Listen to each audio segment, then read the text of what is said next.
Welcome back to Tell Your Story Alaska's Village Profiles. Today we cover two villages. We are still in the A's, and there's quite a few A's. Today we'll be covering Anaktuvuk Pass and Anchor Point, Alaska. So let's jump right into it. Anaktuvuk Pass is at 2,200 feet in elevation. It is on the divide between the Anaktuvuk and John Rivers in the Central Brooks Range. It is the last remaining settlement of the Nunamiut peoples, which are an inland northern Inupiat Eskimo people. It lies at approximately 68 degrees north latitude in an area known as the Gates of the Arctic. Being on the northern edge of the Brooks Range, which is a mountain range that spreads across the northern region of the state. As of 2023, the population is 403, which is the largest it has ever been. It has grown since the previous censuses. Census. Native Alaskans make up 88% of the population. The lowest recorded temperature ever in Anaktuvuk is negative 47 Fahrenheit, and the highest was 91 degrees Fahrenheit. It's almost hard to believe that this far above the Arctic Circle can reach 91 degrees Fahrenheit, but it has. The name Anaktuvuk means the place of caribou droppings.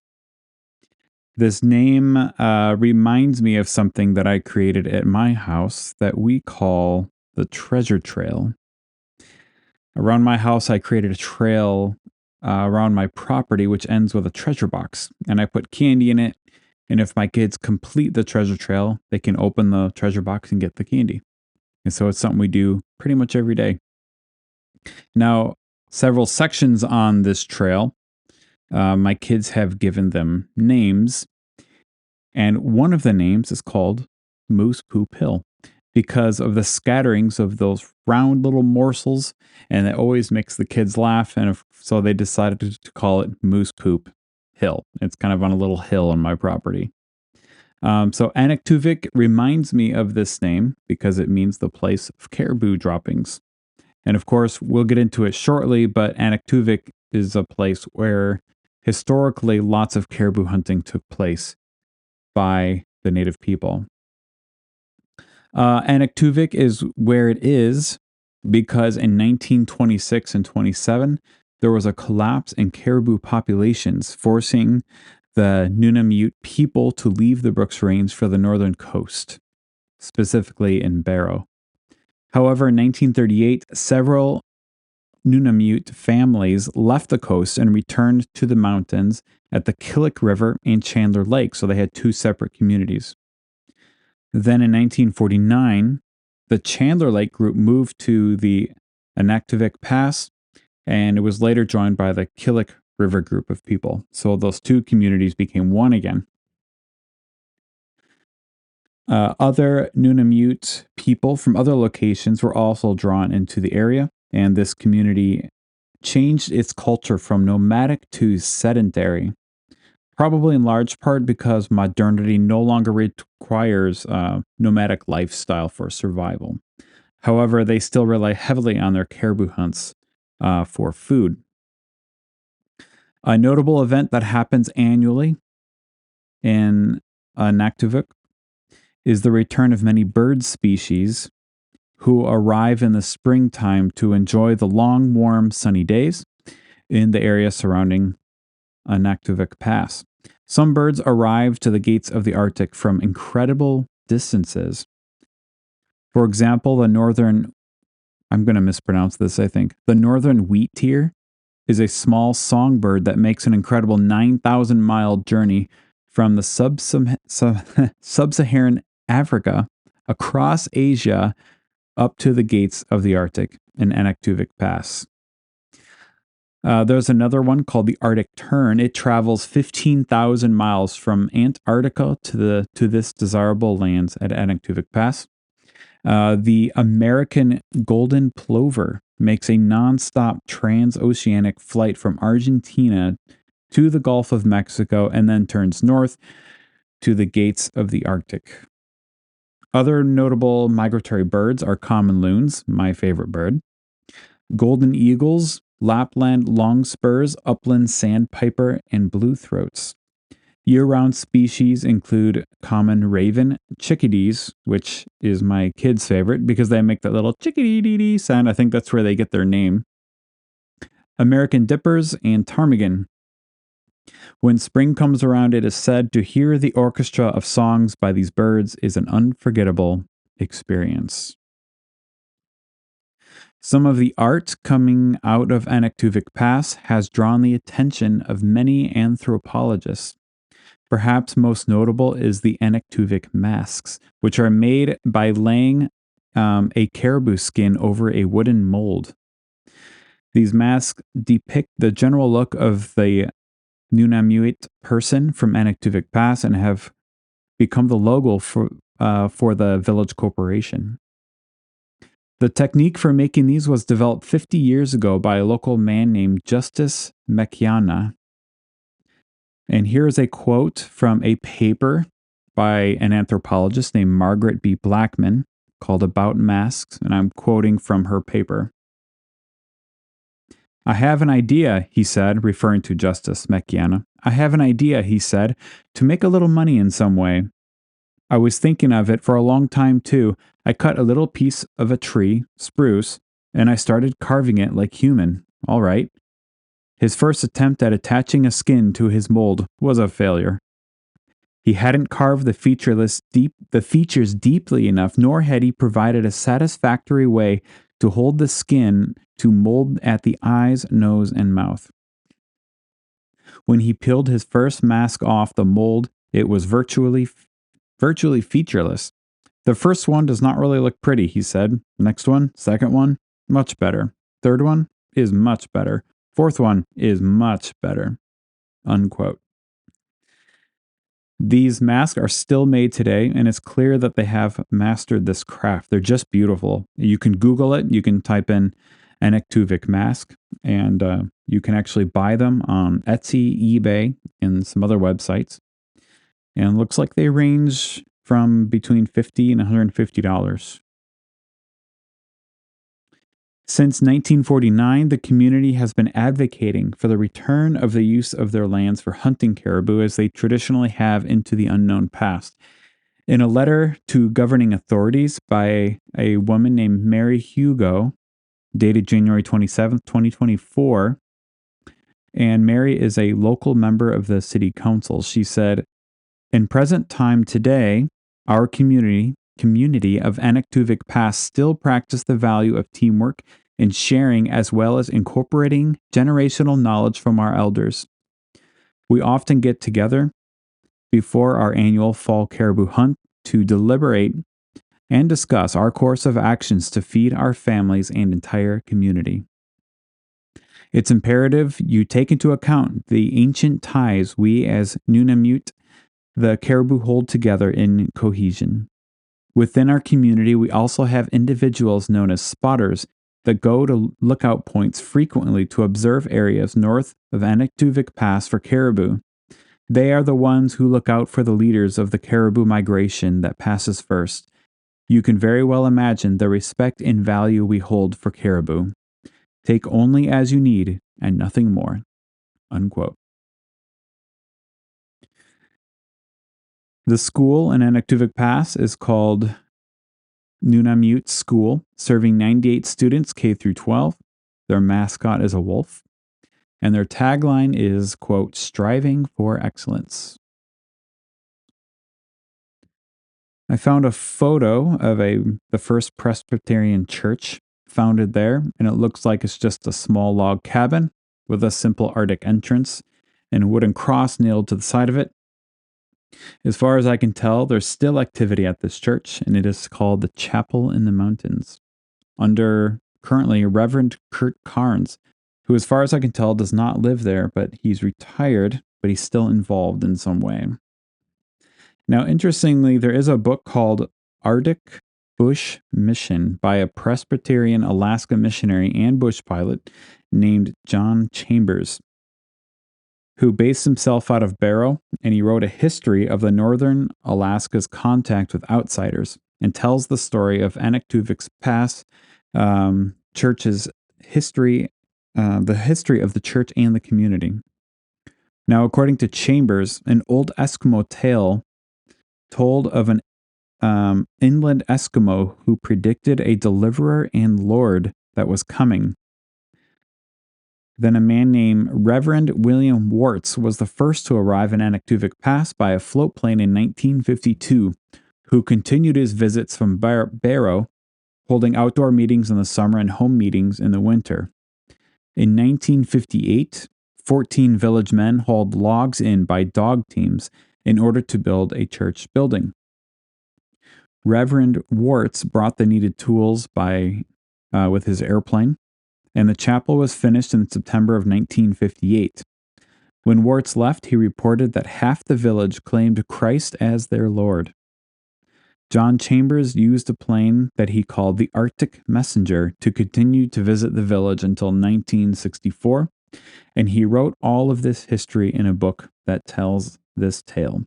After Chambers left, the people of Anaktuvuk sought its own pastor to lead regular church services. It was stated that the elders are tired of doing all the work.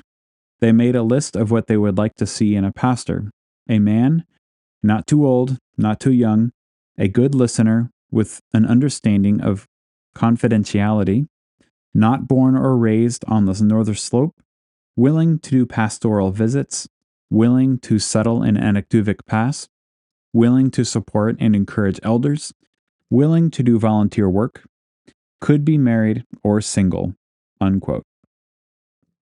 The church was officially organized in 1965 with 54 members and named the church Chapel in the Mountains.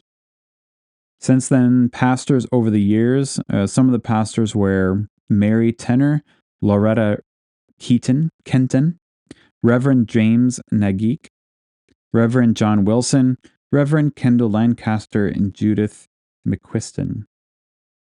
Now, one of these leaders is very notable, which was James Nageek. James was from Anaktuvuk Pass, born and raised there, but he also graduated from the Dubuque Theological Seminary in Dubuque, Iowa in 1974, making him the first seminary-educated Presbyterian Eskimo minister. That's interesting.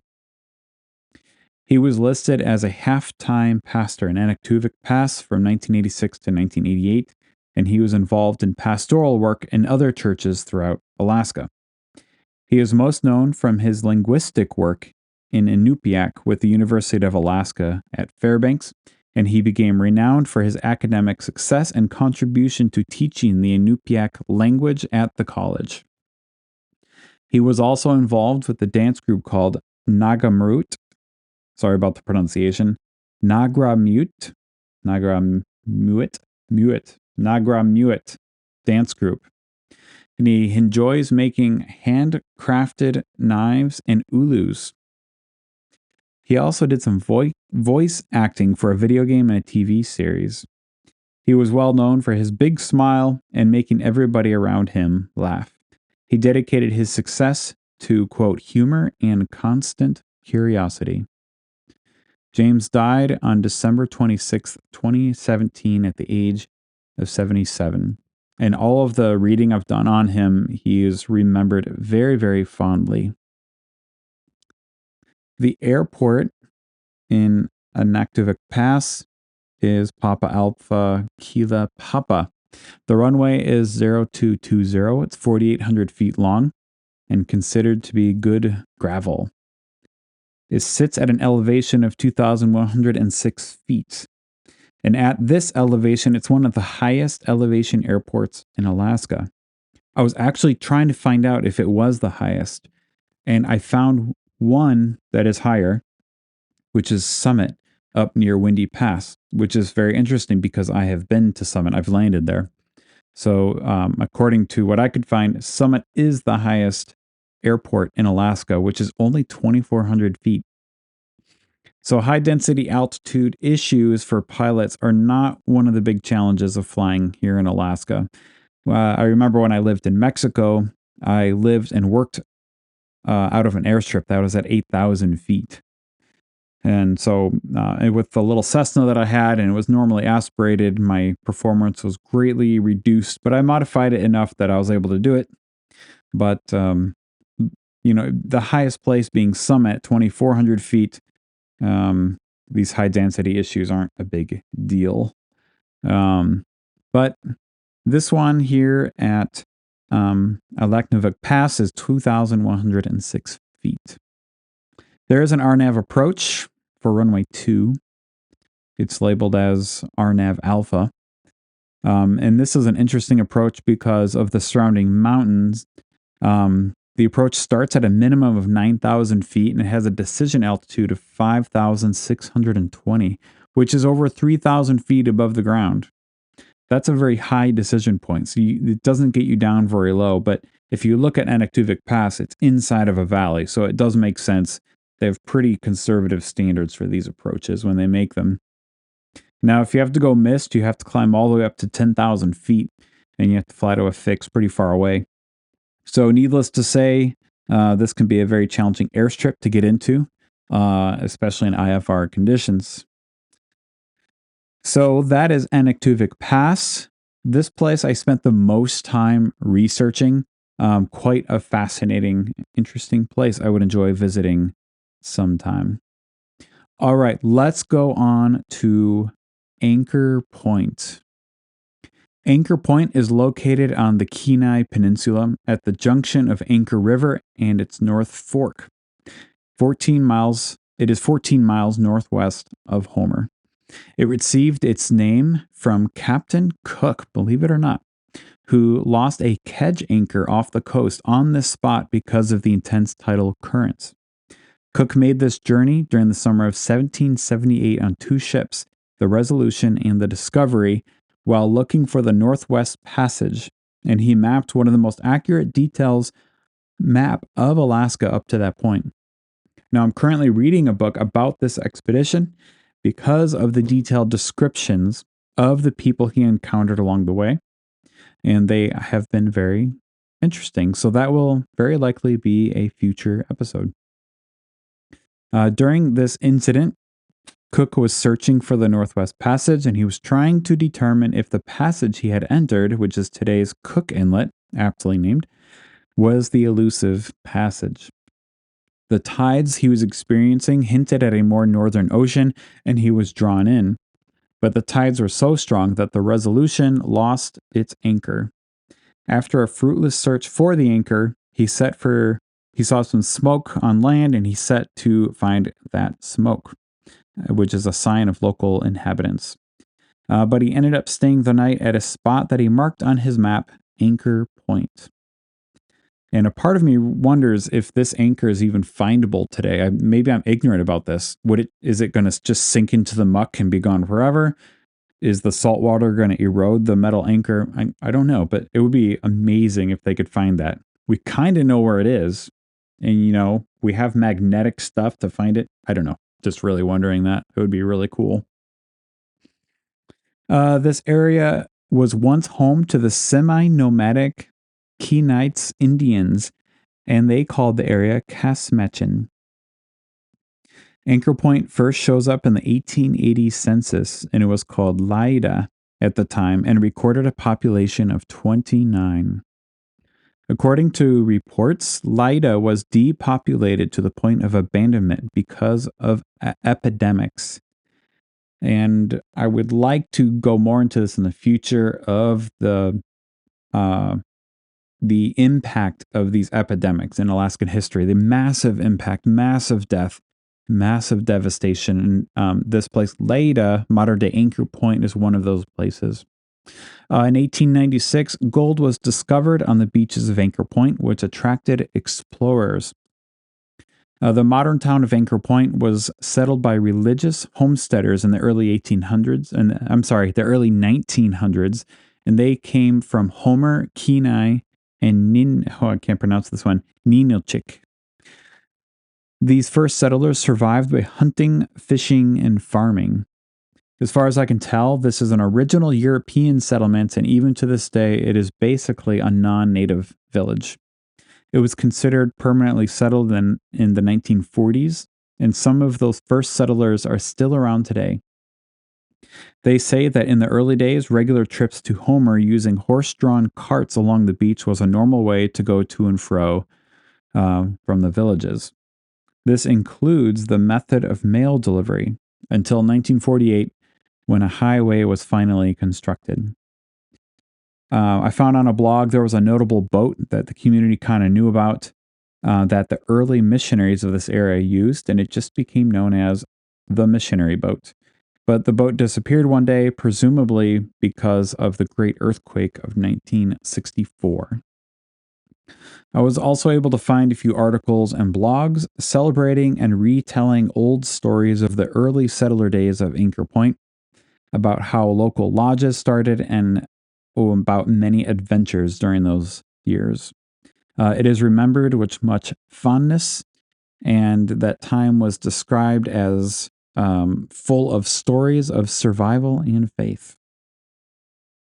As of 2020, Anchor Point has a population of 2,105. 92% of the village is white, 3% is native, and the rest are Asian, Black, and other races.